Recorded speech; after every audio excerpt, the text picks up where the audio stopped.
We have two objects P and Q over here, which are placed in a beaker containing a liquid. Object P floats, object Q sinks in this liquid. Which row for the densities of object P, object Q, and the liquid is possible, which is given here. We have 4 sets of options given. Let's start with the first one and see if it works.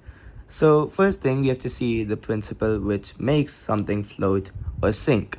And if the density of an object is greater than a liquid, so the density is greater than the density of the liquid, so you can write it like this: rho of the object O is greater than the rho of the liquid, which is L.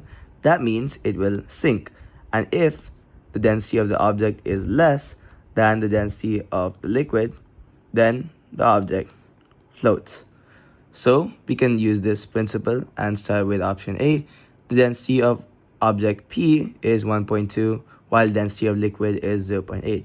We can see that this density is greater than the density of the liquid, but then that would mean that it sinks, but it's given object P floats.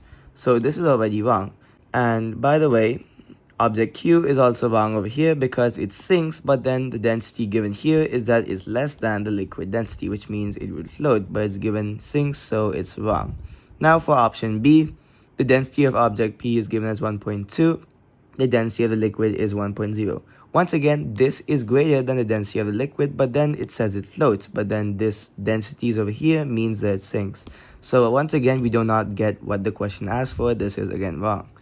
Now over here for C, we have 11.3 as density of object P.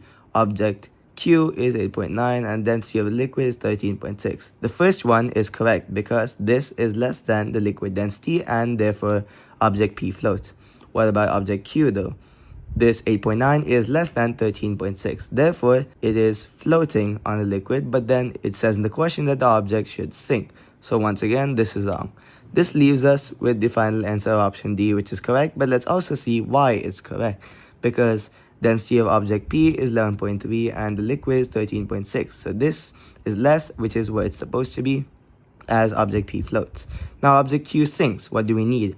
That means object Q's density is greater than the density of the liquid. So we can see 19.3 is greater than 13.6, which is correct. Therefore, we have option D as our answer.